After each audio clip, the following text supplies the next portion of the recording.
Hello, everybody. Welcome back to Living on the Verge, where it's just real life around here, the fun parts, the messy parts, and what they're trying to teach me.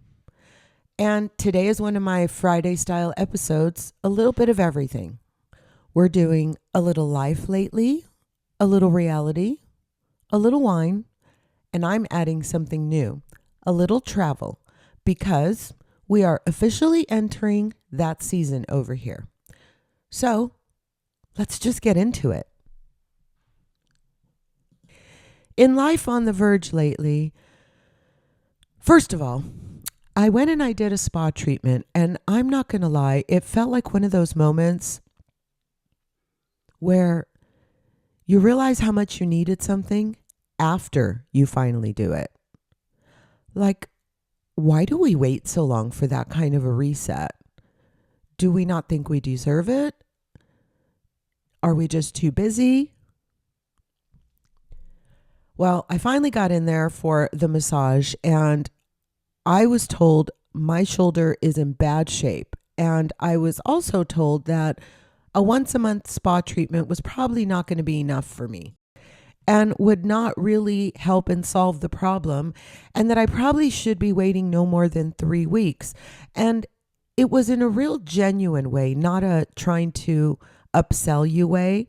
This gal was fantastic. She hit the exact spot the very first time, and that's always my test. I never tell people what my high tension areas are. I just kind of wait and see once they find them, if they find them, if they focus on them, and if they know how to work out the knots. And that's kind of how I can tell how good a massage therapist is. Well, this gal was fantastic. She found the trouble spots right away and really spent a lot of time working with me on breath work and even my own self kind of movement that would help unknot the knots. And honestly, it was really a fantastic experience. And I have an appointment for 3 weeks from that day. And my spa day kind of continued at home. I came home and I decided today's going to be a hot tub day and I'm just going to unwind. And this is not an ad, but I wanted to share this product that I've been using for a while now. Honestly, you guys, I'm so happy with it. I'm going to tell you all about it because it's changed my whole hot tub game and saved me a ton of money to boot. It's called Soft Skin Spa. It's this brown liquid that comes 2 bottles in a box. And honestly, it's fantastic. It started off that I was searching for something else because my husband was having a reaction to the chemicals in the spa. And I went into the store where I buy my chemicals, and she said, well, this is an organic treatment that I'm hearing is really good, but it's really expensive. And I thought, you know what? I'm just going to grab it. It was $120 for 2 bottles. What I did not realize is how long it was going to last me and how it was going to change the chemical game, in that I no longer have to buy any other chemicals except for an oxidizer. And I used to spend a fortune on the frog system chemicals that were part of the hot tub that I bought. And I was going through them every 2-3 weeks. And so I was really happy to find that I was using something that had less chemicals. It's working. My husband doesn't have any more issues when we go in the hot tub. And the upkeep compared to the frog system is so much easier. So for me, it ends up being more cost effective and better. It's a win-win. And after the lovely massage I had had, a nice soak was just what the podcaster ordered. So if you want my full maintenance routine, and again, this is not a paid ad, I just really like the product, but it has saved me both time and money, DM me, and I will send you over what I use to take care of my hot tub. Now then, let's talk about something that honestly it annoyed me more than it should have. My trash can company stole my trash can lid. I don't know how else to say it. It disappeared. And then not only is it gone, they're charging me. So here's the story. A couple of weeks back, like normal, we took out our trash cans, the trash one, the recycle one, the green, and we set them out curbside. And later on that afternoon, all 3 trash cans were there, but the trash was missing the lid. It had apparently fallen in when the truck picked it up to dump it out into the truck. And imagine my frustration and surprise when I get an email saying I need to pay for using the wrong receptacle. Well, obviously it was 5 bazillion degrees out here, and I was not about to put our trash into a receptacle that had no lid, attract critters and bugs and God knows only what else. So we logically started putting our trash into the recycle bin because it did have a lid. And I end up getting a bill for putting the trash in the wrong receptacle. And I was like, really? This is a you problem, and now I have to pay you for making a mistake and taking my trash lid? So I sent this email scolding them, and I did recently get a new trash can that I can actually use for the trash. But as for now, whether or not they will reverse the charges that I demanded they reverse associated with the incident, well, that one is still jury's out. I'll let you know, though, what comes of it, because I'm sure you are fascinated and compelled by this story. It's just one of those things in life that makes you go, really? And I just thought, well, this is one for the books.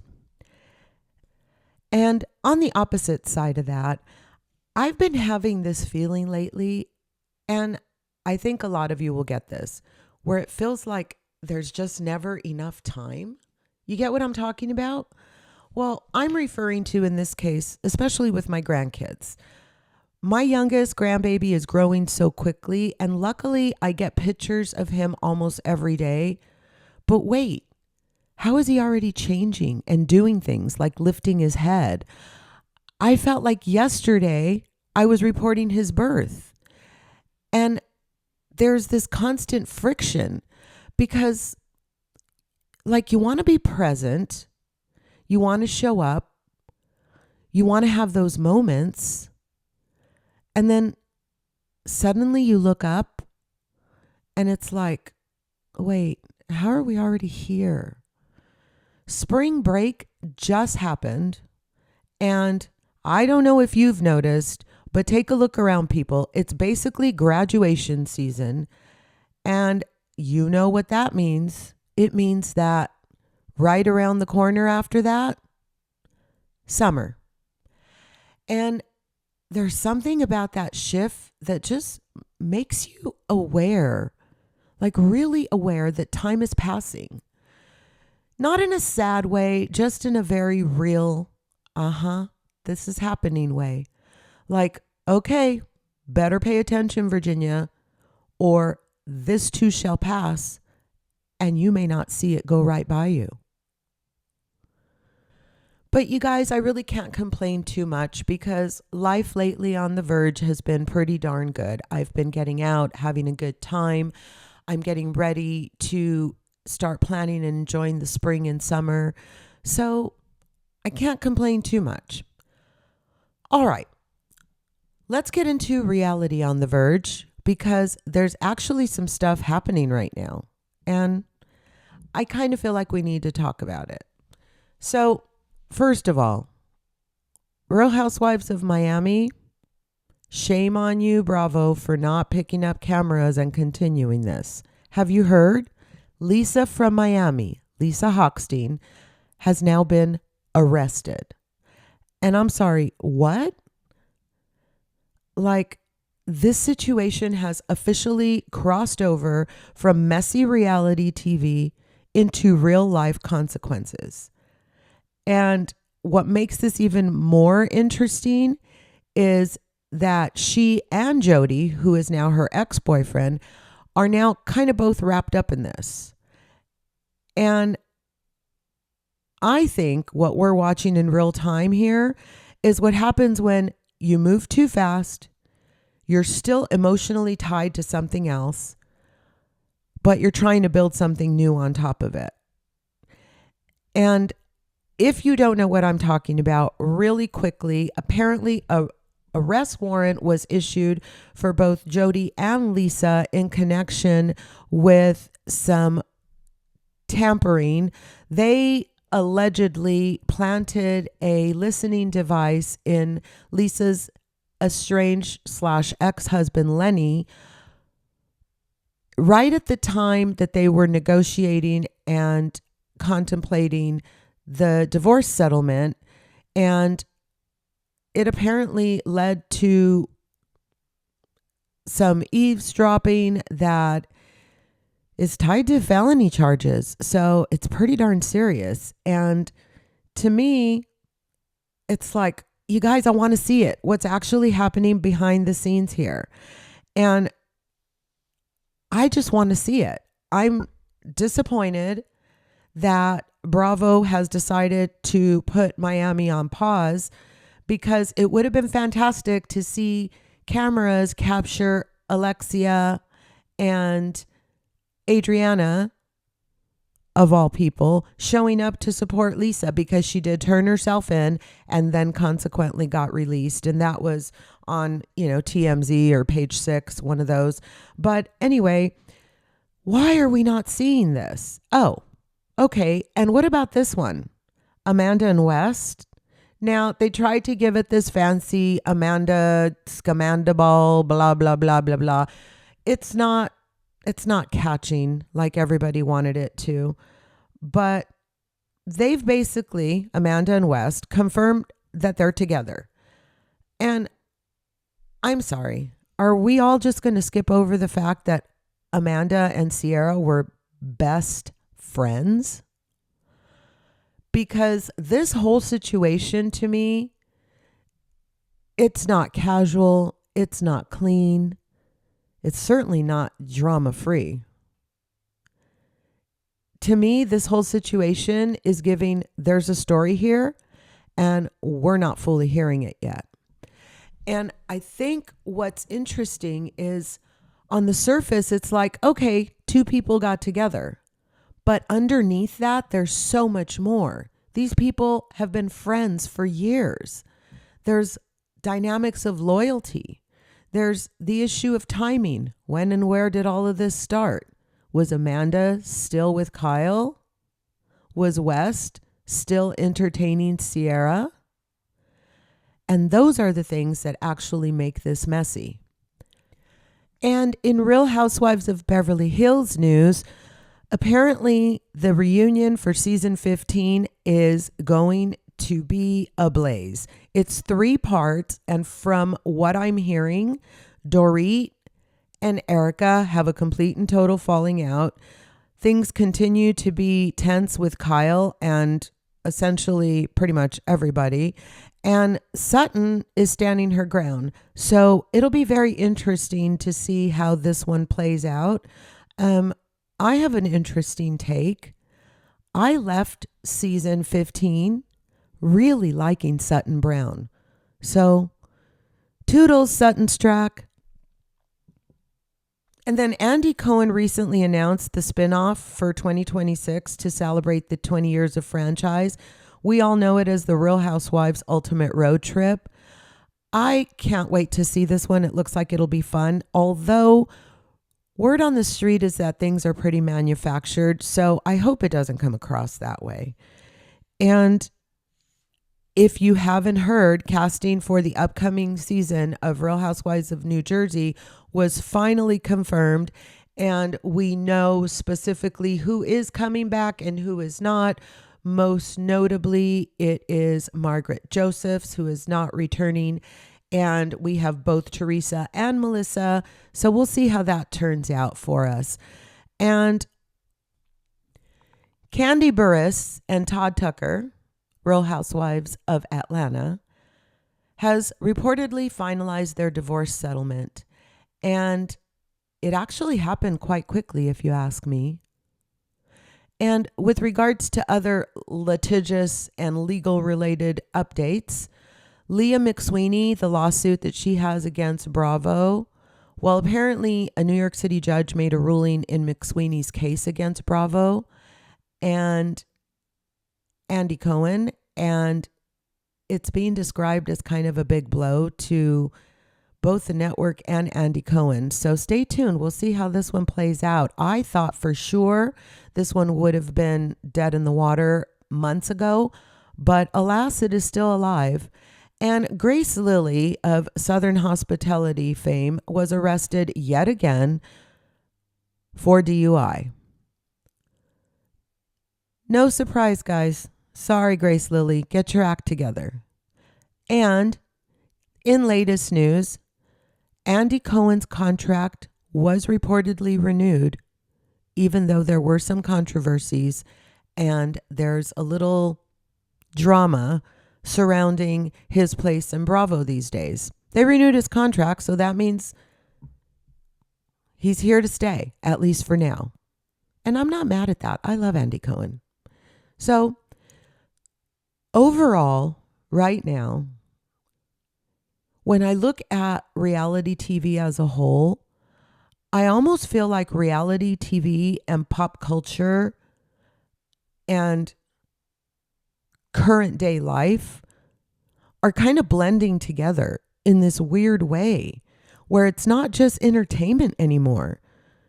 It's like we're watching real consequences, arrests, divorces, real relationships, real fallout, and it's all playing out publicly. And honestly, for me, that's why it's so hard to look away.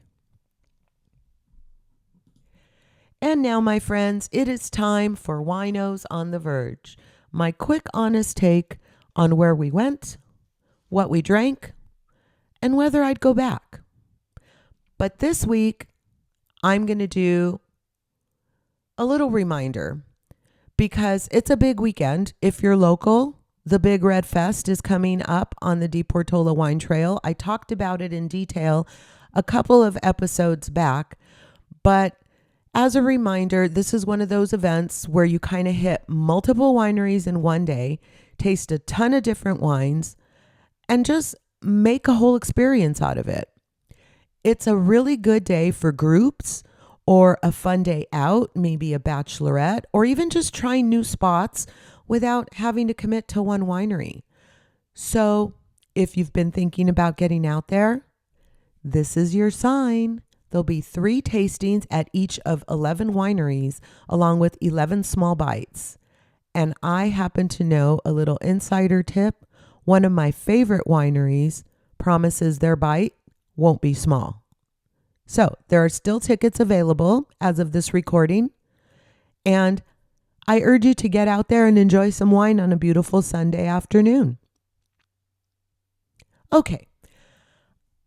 I'm officially adding this as a new segment. Travel on the Verge, because it's time. I have several trips in the hopper, and I want to start sharing what I'm planning, what I'm packing, what I'm thinking about ahead of time.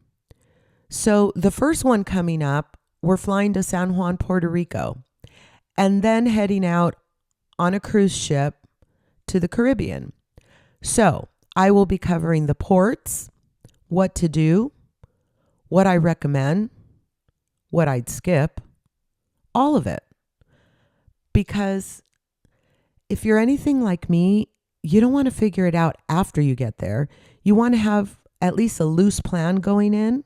So that segment is coming soon. You guys, that went really quickly.